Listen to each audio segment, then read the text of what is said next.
Welcome, everybody. My name is Brian Searl with Insider Perks and Modern Campground. We are live here at the KOA Conference in Raleigh, North Carolina, 2025 edition. Super excited to be here hosting the podcast. We've got some great guests behind us who are going to introduce themselves in a minute, but just talk about this conference, all the great and amazing things that are going on here. So you want to start with Matt?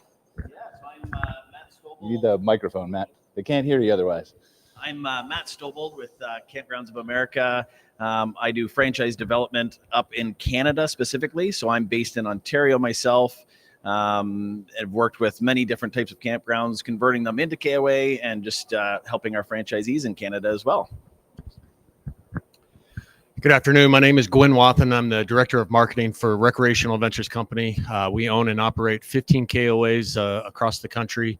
We're headquartered in South Dakota, and our reach is we have campgrounds from 60 miles north of New York City to the Oregon coast and then in between. Hi, my name is Ryan McPeak and my wife Camille here. Hi, everyone. And we're from Coshocton, Ohio, KOA. We've been a KOA for 9 years, owned our property for 12 years, and we love it. In addition to camping, we also host a sunflower festival and a corn maze with wine tasting and beer tasting in it. And excited to be here at KOA Convention. I'm Samantha Chipperfield, and I am the General Manager of the Townsend Great Smokies KOA. I have been on my property for 30 years, and I have been a KOA for almost 19. Your last name is amazing. Chipperfield. I love it. My name is Mike Harrison with CRR Hospitality. We own and operate 14 properties across the country. We also do third-party management and consulting, and we have been a KOA for 6 weeks. All right, so Mike, you're a veteran of my podcast. I'm going to have you kind of go first here, but just as your first KOA convention here, talk about some of the things that you've seen, heard, learned about the KOA ecosystem. It's the same question to all you guys going around, but what's something that's made an impact on you this week at the KOA conference so far? Sure. I mean, obviously, our company, we've taken pride about developing our own branding and our own properties and our own marketing. And we reached out to KOA to help see if we could fuel inject a particular property. Our background is in the hospitality and hotel industry, so we have a lot of experience with franchise companies, Marriott, Hyatt, Hilton, over the years. And so this is our first foray into the franchise world and the outdoor hospitality industry. I'm very excited, to partner with KOA, and from experiencing my first convention, it doesn't disappoint. It offers the franchise support, that you would think you would need from a major franchise company. Marketing, operations, revenue management, all the different things that you can do to help leverage and enhance the property, especially since that's why we chose them, to see, inordinate growth. So we're pretty excited joining and partnering with KOA, and can't wait to see, after 7 weeks, maybe, what the KOA brand does for us. Awesome. Same question to you, Samantha, please. Like just something meaningful you've learned, seen, talked to somebody about the convention so far. Well, we've been blessed to be at several of these, and every year we come away with new ideas and always a sense of community and support from our leadership team, and just knowing that they've got your back is something that has been repeatedly shown, even after 19 conventions. So I have a unique question for you. You used to own your property, right? Yes. And then you sold it to KOA, and now you manage it. Is there a difference when you come to convention between when you were an owner versus when you were a manager? Like what you're seeking to learn or get out of it, or? Well, there's way more support. I mean, when we owned it prior to being in the system, it was just us four, myself, my husband, Mark, and his parents. So the decisions were ours. The money was ours. But knowing that there's so many different aspects of the leadership team has been just phenomenal in what we've been able to learn and accomplish. So, I'm very excited to be here and really appreciative and excited for the work that the home office folks are doing for our KOA.com and our direction for a better content management system, CMS, which I think will be a game changer for all franchisees. And also, I just feel really, what's the word? I have a loss for words here. With the awards, we just finished the session for the 50 year award. And it's just very inspiring to meet fellow campground owners who have been in the system, been loyal in the system for decades. And that speaks a lot with, what we get from being part of this KOA family. So, yeah. So I have enjoyed connecting with the other owners, and we're among the smaller of the campgrounds who are here. And speaking with people who own multiple parks and seeing how they're going about their operations, we're all doing a similar thing and going about it in different ways and figuring out, how can we benefit, how can they benefit from us, and learn what we're doing as operators of one park, and how for us we're trying to build up our team and get people. Get our team members, our loyal team members, growing and taking on some challenges, and speaking with other park owners who are doing this on a bigger scale and finding out how they're doing it and successes and challenges. I've really enjoyed that. I think for me, it's more, it's a chance to disconnect from our office, our day-to-day lives, and then reconnect with fellow owners, fellow multi-park owners like yourself, pitch ideas. The networking portion of the KOA convention is probably what I get most out of convention. The sessions are great. I agree with Camille. I'm super excited about the way that KOA.com is heading, and I really enjoyed that they're actually taking their time, and it's gonna be a year process, and it's not gonna happen overnight. And just getting to hear that, and again, the networking side is probably the biggest advantage of KOA convention. I get to see these guys. I see them once a year, and I'm always great to see you. I definitely get to see this guy a bunch and meet new people as well. So it's a great week, and for us with 15 properties, we're constantly learning. We've been in the system since 1972, so it's always evolving, and it's great to see that change, and it's great to see the younger generation coming up. We're family owned. Our third generation now is starting to get into the company, and we have them here with us, so it's excited to see them learn as well.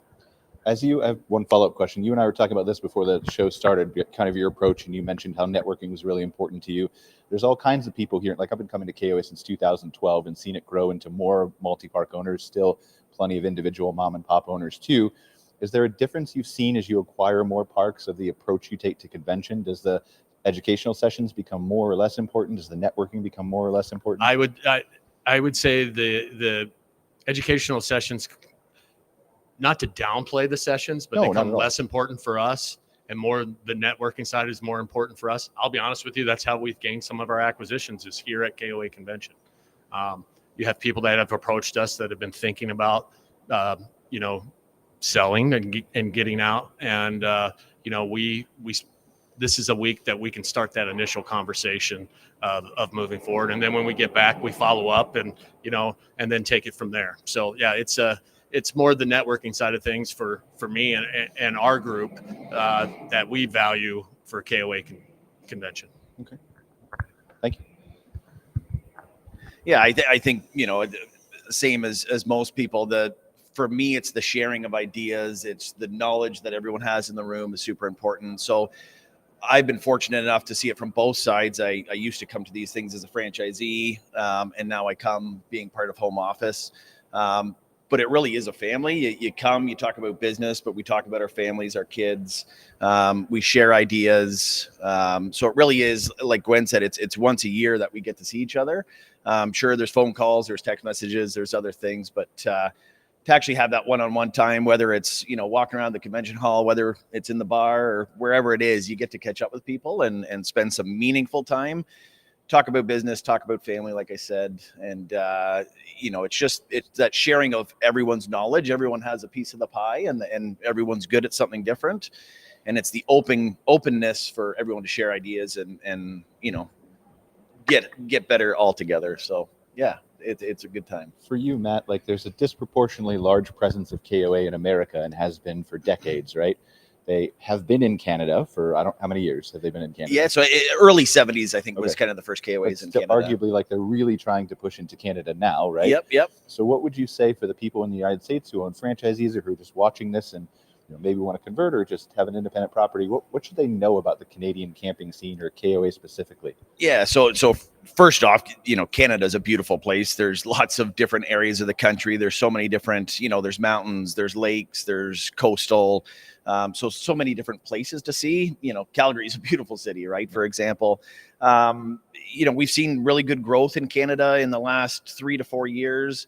Alberta is a perfect example. We went from 1 campground there, 2 years ago. We have 5 there now, right? So that brand is growing.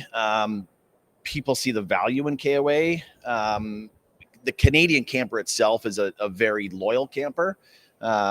So we had, a very heavy Canada traffic this year, obviously.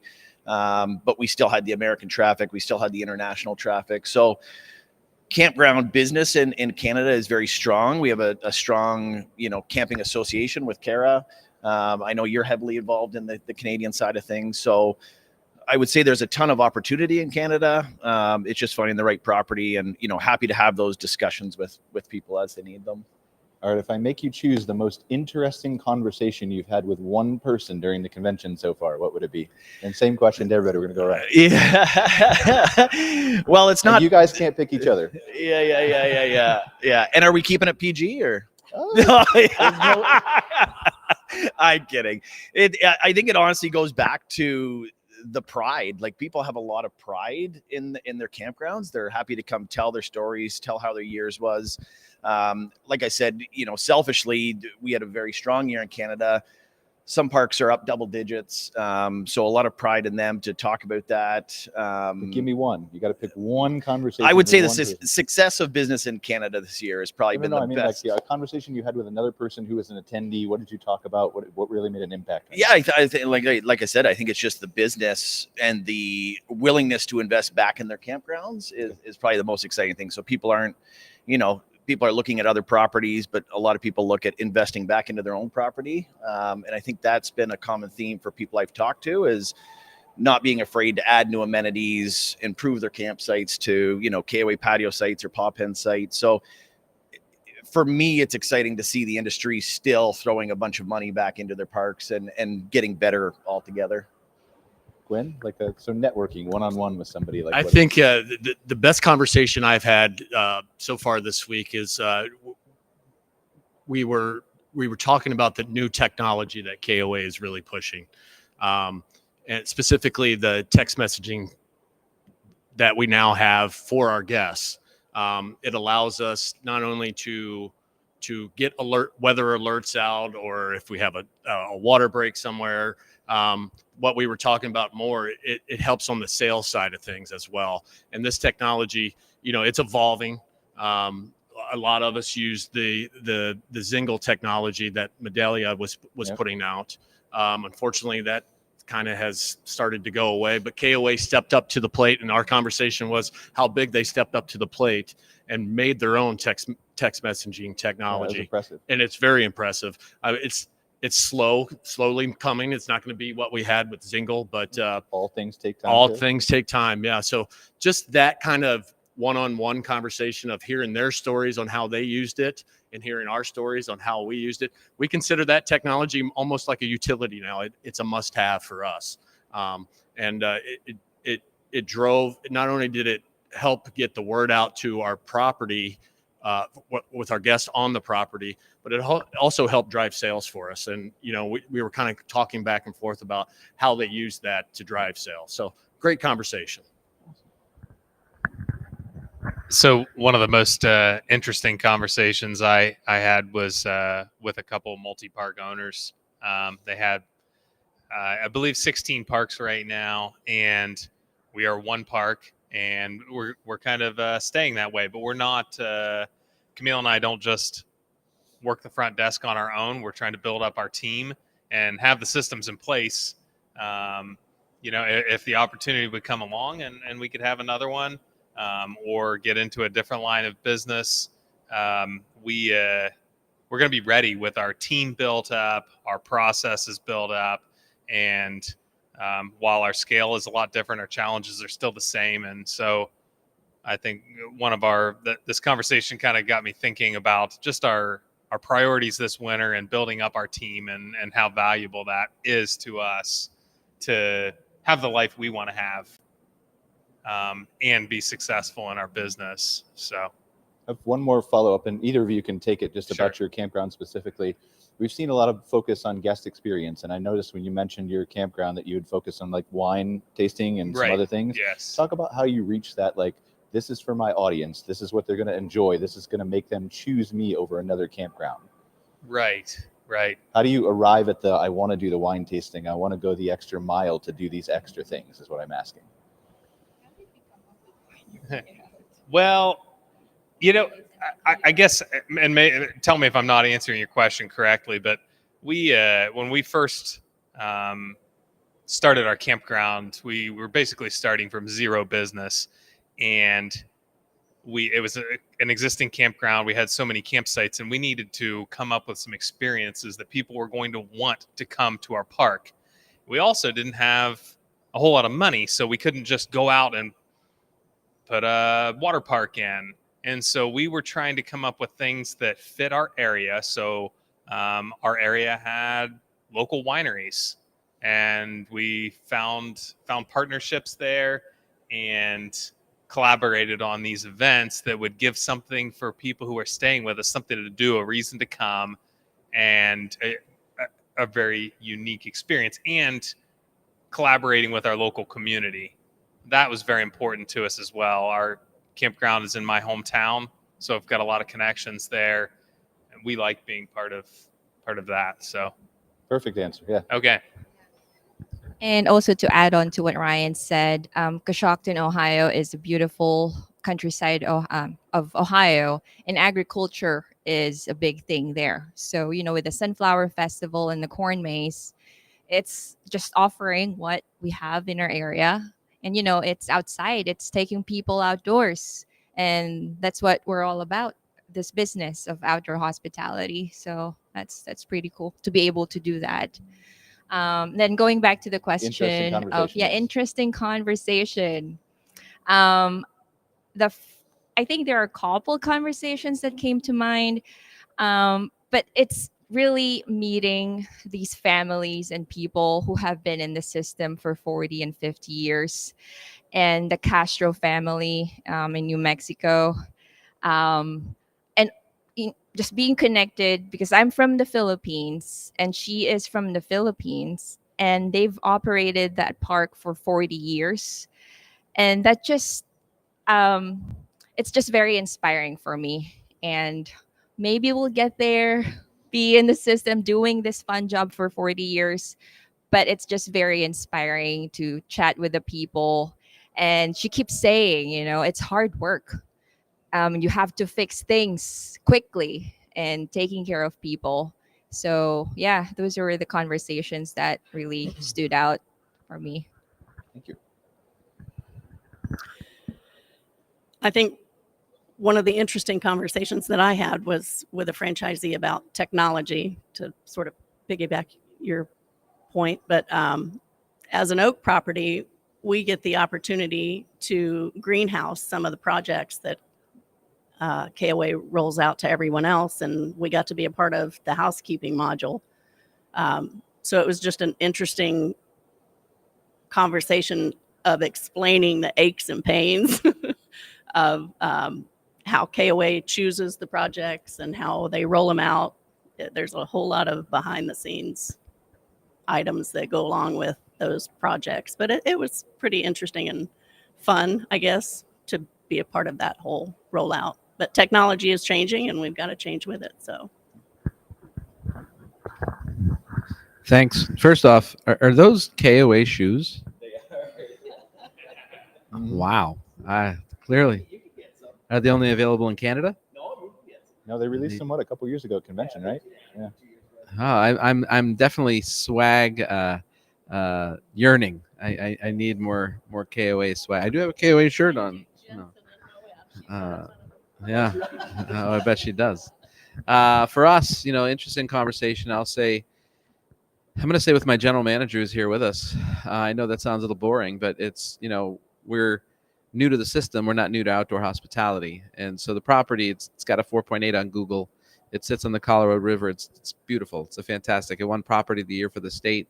So it's not like it's, decrepit, starving property. We do a very good job. But it's been interesting to talk with him because, we're sitting there huddling while we're looking at the award winners go up on stage and like, hey, have we thought about this? Or, so we're coming up with a lot of these new ideas.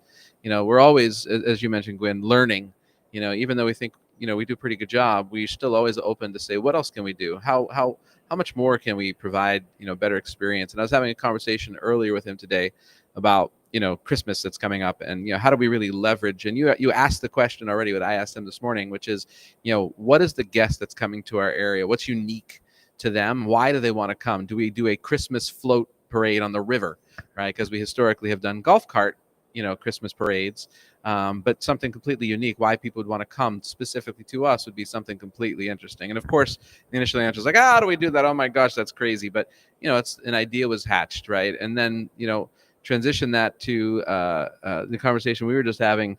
His campground, they have a walk-in cooler so that when there's a deer hunt, and I don't know if this is legal, can I say it out loud? Okay, all right, I don't want to expose anything. So there's obviously a lot of deer hunting in this area, so when they come back they can throw the deer in the cooler. He's got a table that they can butcher, right? So talk about providing something that your guest wants, right? That truly provides experiential hospitality. And our properties, we pride ourselves on having unique vibe and DNA. And that just resonates and validates kind of the conversation I was having with my own general manager about exactly that. So I get, passionate, excited, jazzed up about that kind of stuff. And so that, really resonated with me, just learning, from everybody else who, I don't mean to sound haughty when I say this, we're a large company with, big resorts, et cetera, but we can learn from the small guy, just as much and lady as well. And I think that's what's so special about this industry is just the connection that we can have. So that was my most interesting conversations. All right, so we'll do two more things here. I did this last week at Ojai on the podcast. I had each person ask a different person the question. So in other words, Mike can ask anybody here a question he wants, but nobody else, like if he asks Samantha a question, nobody else can ask Samantha a question. We'll do process by elimination. Something you want to know from somebody else in this group. Pick whoever you want. So I want to ask Gwen, tell me more about this alleged call center I hear. How did you guys come up with the idea? What is it? I'm curious to hear more about it.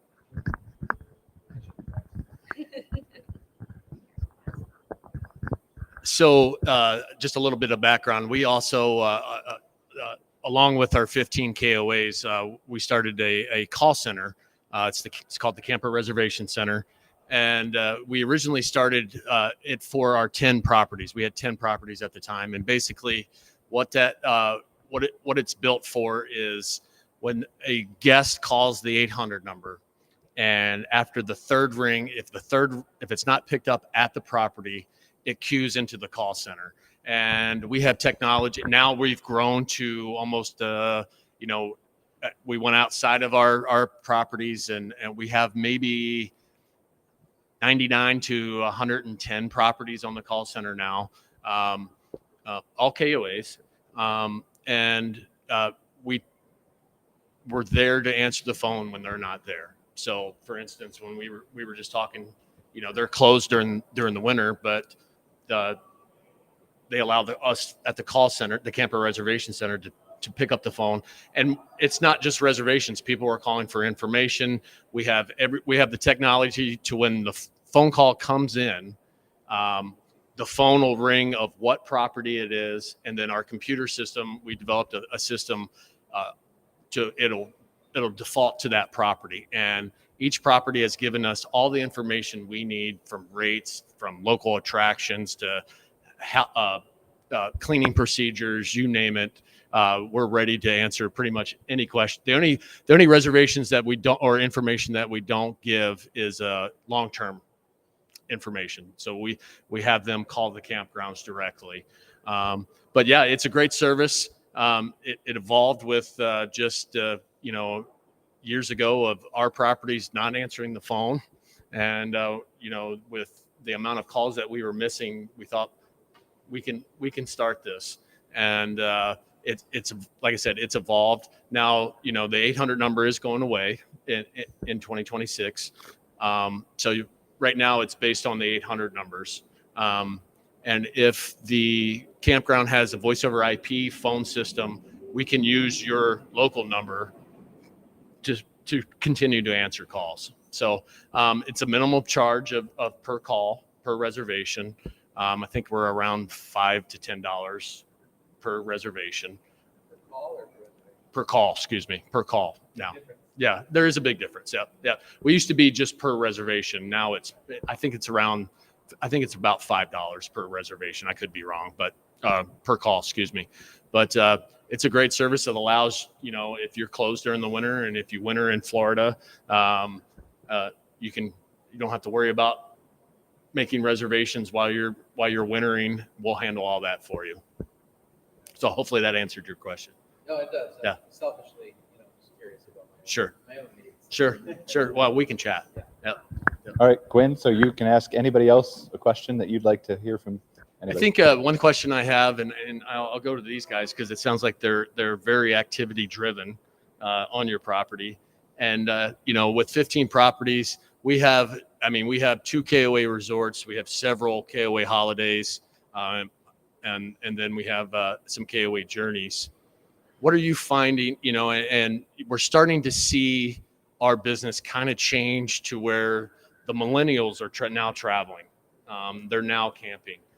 They're even bringing, if they've had children young, they're bringing their children as well.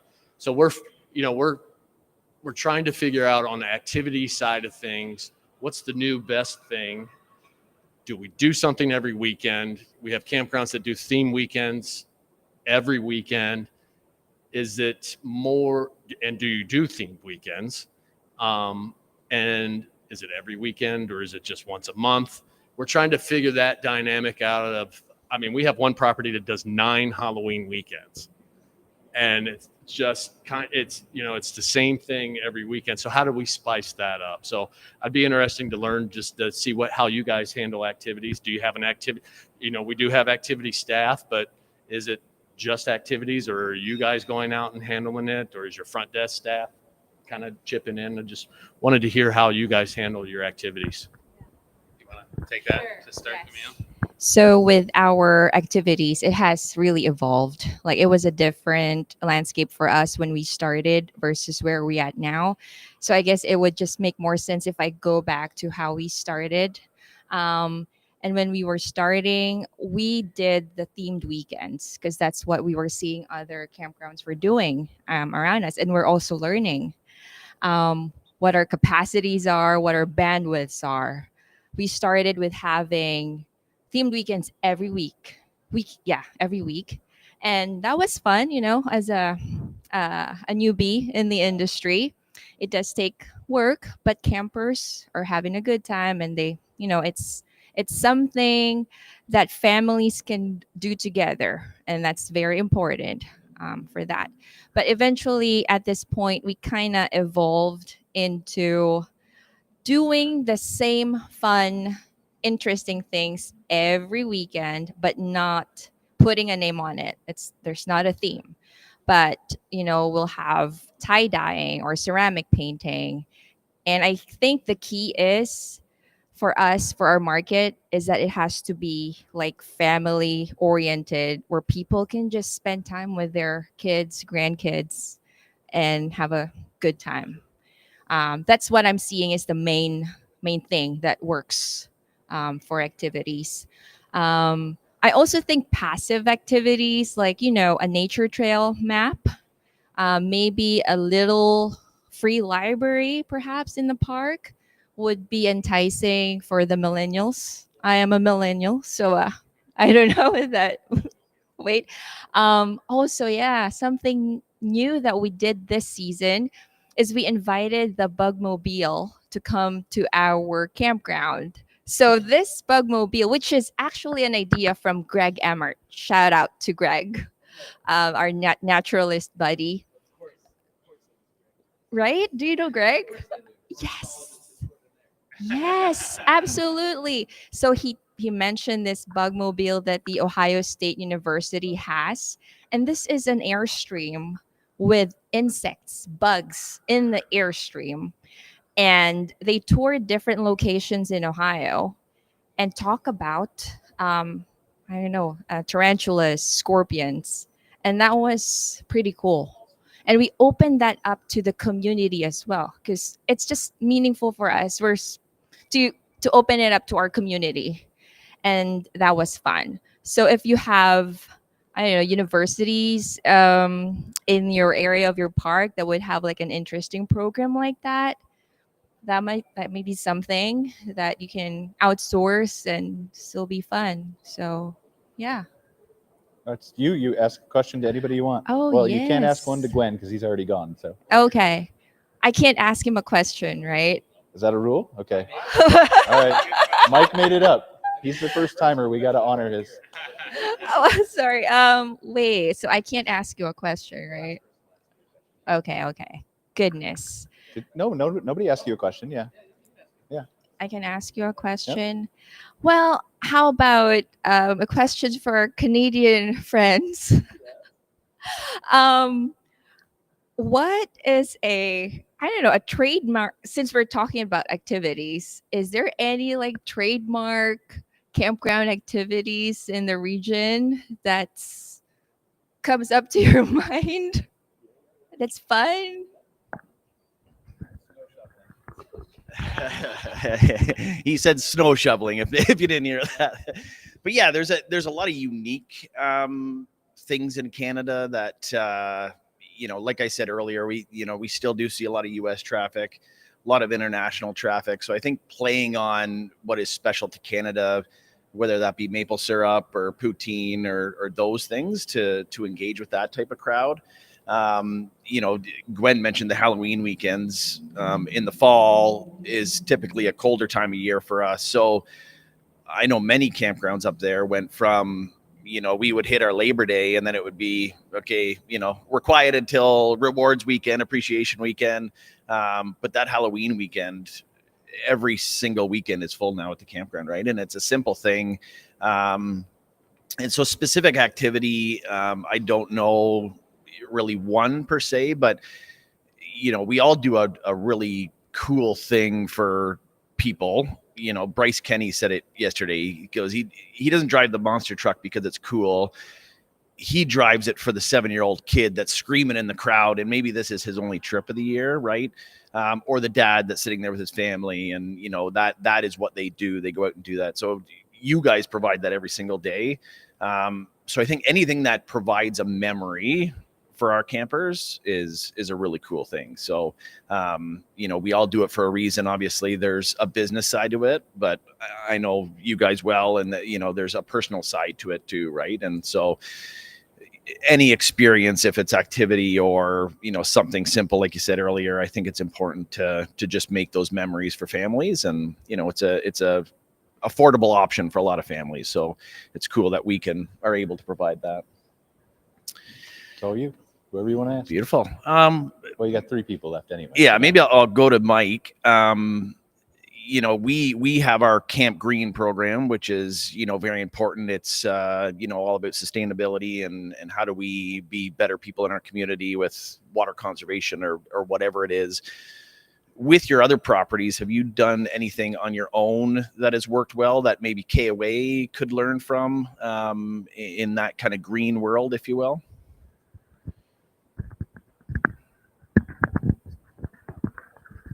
You guys notice Mike looks cooler now, by the way, since the last time It's like blasting me here.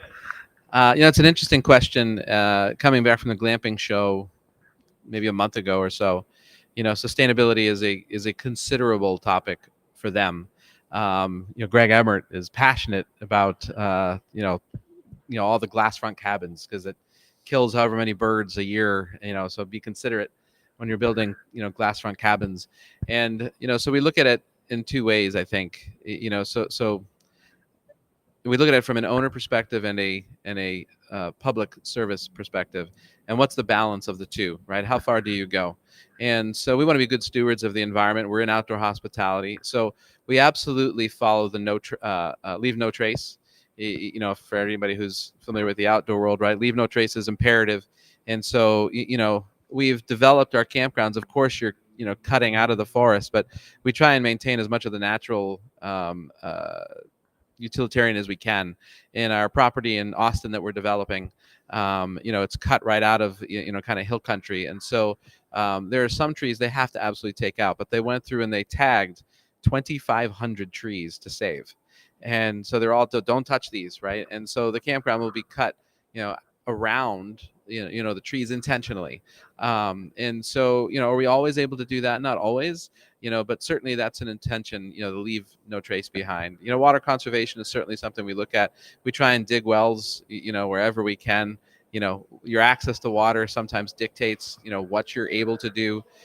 We certainly have limits on our showers, not because we're trying to, save money, but we really want to save the water. It doesn't always go so well, of course, with your campus. You're like, I just got a 2-minute shower, and we'll push it again. You have a 4-minute shower. But we also, the property in Camp Verde, for example, it was an agricultural farm before us, and there, when we were pitching the deal to the town, we use 5 times less water than the previous use case, that we did for that previous property. So I think it's hard to say, especially as a multi-property owner, and Gwen, I don't know if you feel the same way. It's hard to say, here's the green initiatives we're doing for every single property. We certainly have some aspect of that in SOPs, but it's almost every property is unique because they all have their own individual circumstances. I see you nodding your head, aggressively, because they all have their own, they all have their own thing. I think the most important part is, are we being conscious of the decisions we make? Is how we try and approach the business. And again, what is reasonable to us as a business, and the balance of being good stewards of the environment at the same time is kind of where we always land. So I don't know if that answers the question. Okay. Right. So, that's a good segue. Miss Chipperfield, sorry, Camille is Wait, to my. didn't you already ask a question of Gwen? Oh, well, So sorry. now I thought you. I think it's Samantha and. Oh, well, I won't ask another question then. Well, somebody else has got to ask a question to them. Otherwise, they have to ask a question to each other. Well, no, yeah, they have to ask a question to each other, I guess. Okay. Oh. Oh. We can't ask somebody else. No, we're doing process of elimination. Yeah. Yeah. Well, I'll give it to you so you can ask your question. You can ask her the question I was going to ask her. I think, okay, my question was more about construction. Is that a good question for you? Yeah, but not like construction methods, more on, what are, okay, I'll just ask you and then you can make it up. So what I'm thinking about, and I'm thinking about it because we're in the process of expanding. Like I said, we're a very small park, and we want some more sites, and we've got a lot of different variables right now. A little bit of since COVID, decreased demand for campsites. I think we'll still get them filled, but also increased expense to put campsites in. We've got higher interest rates. Not only campsites, but our cabins. We do well with our cabins, but they are certainly, the cost to install a cabin now has gone up a lot. It's going to be a lot longer return on investment. I'm just kind of curious if you've got any thoughts on which way is a good way to go on development right now.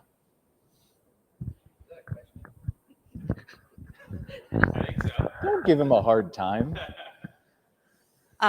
We too are a small park. We have 14 acres, 2 of which is retail frontage. We have a Marathon gas station, so we don't really develop that space. Every square inch is taken up. We've not been afraid to take sites out in order to improve existing sites and make the ROI better on those particular sites. We went In 2012, we took an entire section in the center of the campground. We had 21 sites and took 9 of them out in order to make deluxe patio sites and get the angling of them properly so we could grab more of that larger camper. So I just think that being mindful of what you do have and how you can we've resituated the whole campground from totally different than when we bought the campground. But just being mindful of where the trees are and how we had one motorhome site that you could only pull straight in because of the tree there. So we ended up completely reconfiguring it without having to take the trees out. But just, we can't go up really. But those deluxe cabins have really been a good investment for us. We take a site that brings in, like a tent site that brings in $12,000 or $13,000 in 1 year, and you turn it into a $60,000 a year site. So it's a little bit of pain up front, but the ROI on those is definitely worth the investment. Can I add to that even though it was my question? I was also going to ask you.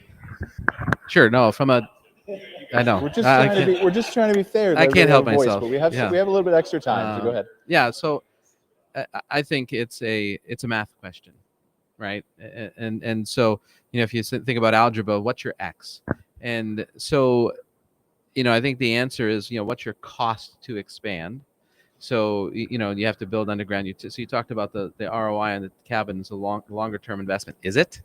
Because once you start running your underground utilities and doing your paving cost and your grading, et cetera, what does that end up being cost per site versus what are you going to collect in revenue, on the back end? Whenever we build a pro forma, whenever we're consulting, we always advise first, have you added more cabins?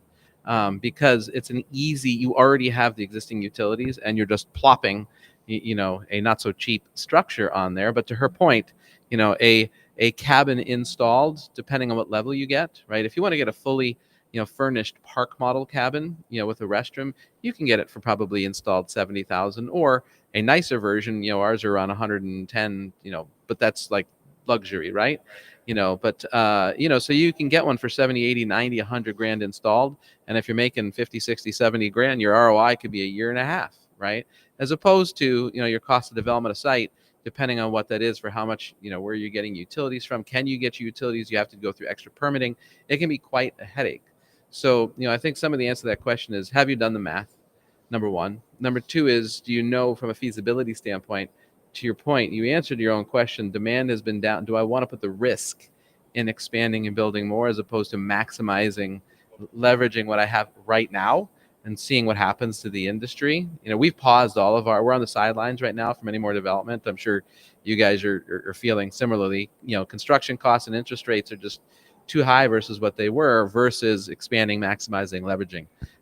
So I hope that helps a little bit. All right, Samantha, you have a question for Ryan? What were you doing in your prior life? and what drove you to buy a campground? That is a very So we were kind of talking about this before the show started. Camille was interested in all campground owners' prior lives. And so I was actually a geologist in my prior life. And so was Camille. We both were, which is how we met. He's a geologist? Your son's a geologist? Oh my gosh. Okay.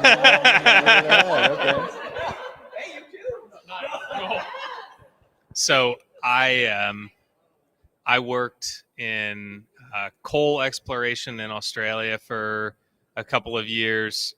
I worked in a little bit of coal in New Zealand, and then actually I worked there was a big gold and copper exploration project in the Philippines that a company asked me if I wanted to go to, and I did, and that's where I met Camille. She was a geologist on the job.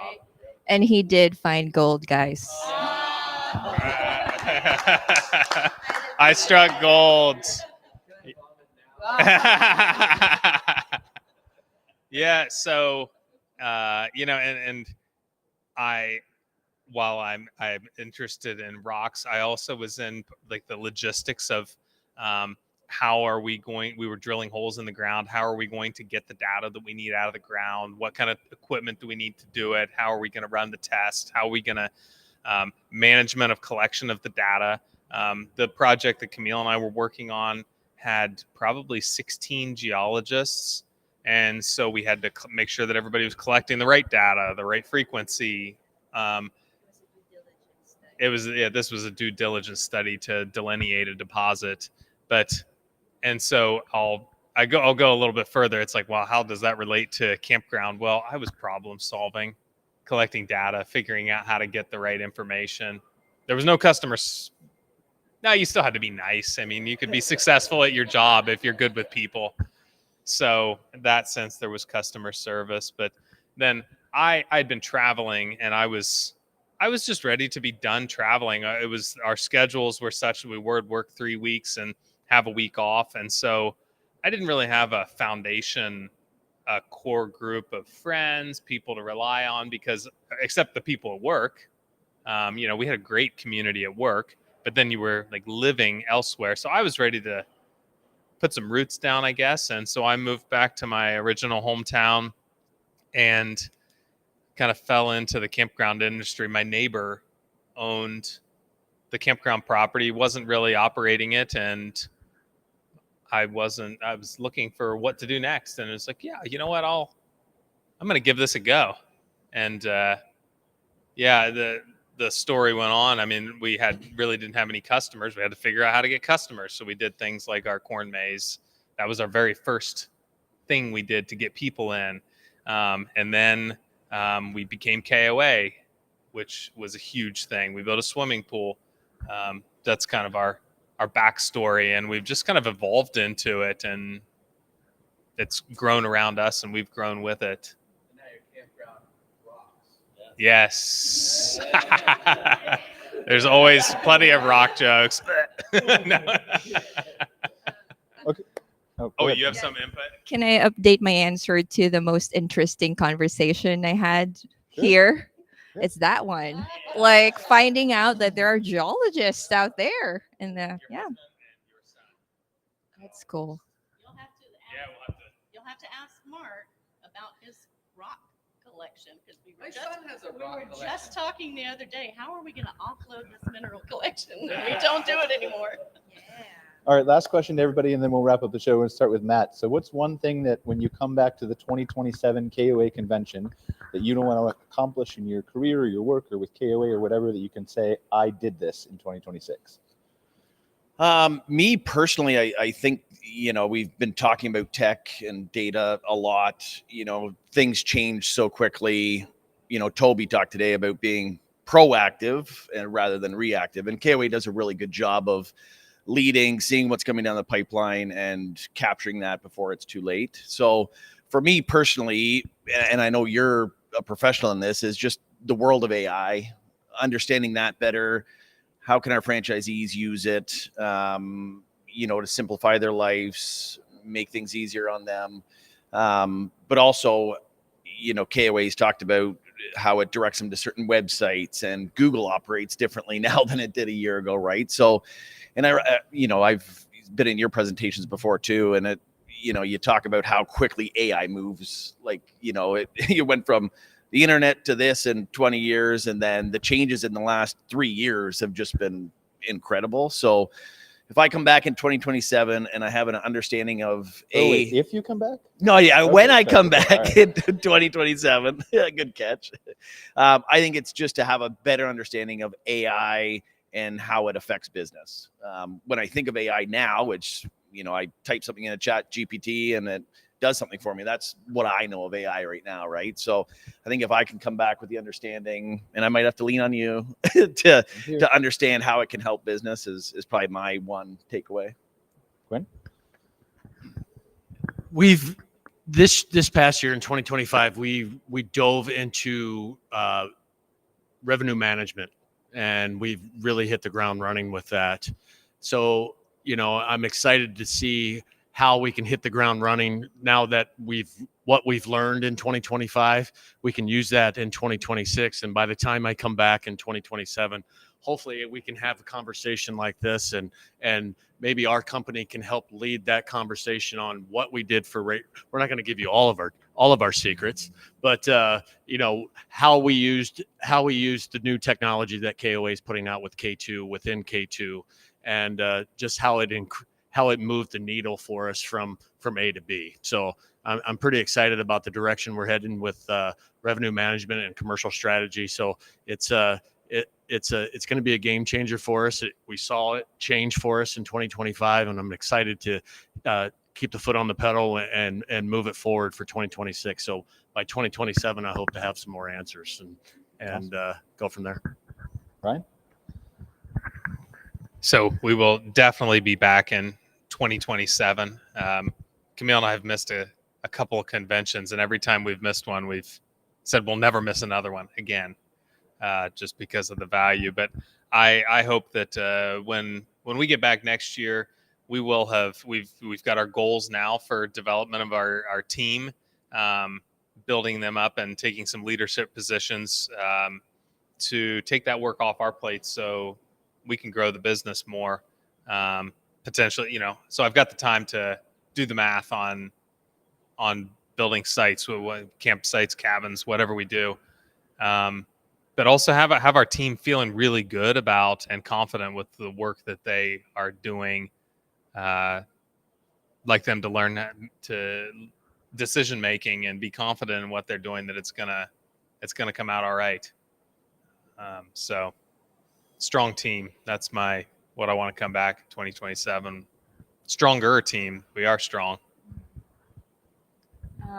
In addition to, a stronger team, I'd have to also say just a better understanding with AI and as a tool, and just knowing more about its impact to the environment and just being more aware of that. Because right now it's like no limits. Like we have all these answers in our fingertips, and we don't even use all of those answers that this generative AI brings to us. So I just want to be know more about it and how it impacts our environment and our mental health. So That seems to be the hot topic, AI. My dad was a computer programmer in the Air Force for 31 years. So I've always been good with computers and technology, and AI kind of scares me. There's just almost no limit to what we will be able to do, like you said, right at your fingertips. I hope that I can learn to utilize that in a way that will help me continue to grow relationships on the property and let the work take care of itself. Just being more available and open to entertaining our guests and making sure that they are getting the experiences that they come for. May I plug your company for a second, and then I'll answer your question? All right. AI, I've never heard of it. Sarcasm. So, this is Modern Campground Fireside Chats, but Brian is also the principal of Insider Perks. They do all of our marketing. And if anybody knows anything about us, along with Brian, innovated the first ever AI chatbot in the campground industry. And it's not like the Verizon chatbot where you get frustrated. You're like, speak with an agent. It's fully evolved, and he's hard to break. Rigsby. Campy for those that don't have it trademarked. Then evolved to roll out the first ever reservation AI agent. So there's never a busy signal. You never miss a call. You can take a reservation at 2:00. That isn't necessarily integrated with KOA, of course, but just examples of AI. And then going forward, Brian with Insider Perks is rolling out Camp Vantage, which go see him downstairs at the expo. But it's all about. Pay him for this, I swear. I know. Talk about that's why I asked if I could plug the company, but that's where you can really figure out, and we're leveraging that next year and put money in the budget around AI initiatives. We have, as a company, we have an AI mandate for 2026, and it's really about how do we leverage the technology. We're using it probably definitely more effectively than most already. But how do we continue to evolve both our property, but our experience for the guest, experience for our associates? Our vision statement is evolve the industry to the modern world, and so this is a huge part of that. So speak to him differently outside of this, and this is what he does. Sorry. And so there's your free plug. Now, what do you want to do in 2026? Yes. Okay. Sorry. I have a business and a personal goal. The business goal is I want to leverage, learn, and embrace the new brand that we've joined. So that we can absorb all the information, network, and partner with, great group of folks, so that we can come back and our property can win Rising Star. Right, like that's what I would love for the business to do. Is this is a wonderful decision and successful business choice that we've made. Personally, I want to continue to engage and contribute back to the KOA community, which is what I've really seen being introduced to it as a newbie. It's like everyone is so nice. It's like, is everybody from Canada in KOA, or is it just some people? But I'm very involved outside of KOA in both the American Glamping Association, OHI, the state associations. I speak. Advocacy and contribution is very important to me, and rising tide raises all ships. So my personal goal for the end of next year is how can I have contributed and given back to KOA while we're taking, I guess we're paying for what we're taking, but to help build up the industry, that we're now part of the family of KOA. So that's my personal. All right, well, let's wrap it up from KOA Convention 2025. Thank you to Matt, Gwen, Ryan, Camille, almost did it, Samantha and Mike for being on the show. Really appreciate you guys. We'll see you next week for another episode of MC Fireside Chats. Thanks for joining us. Take care, guys. We'll see you. Thanks for being here. MC Fireside.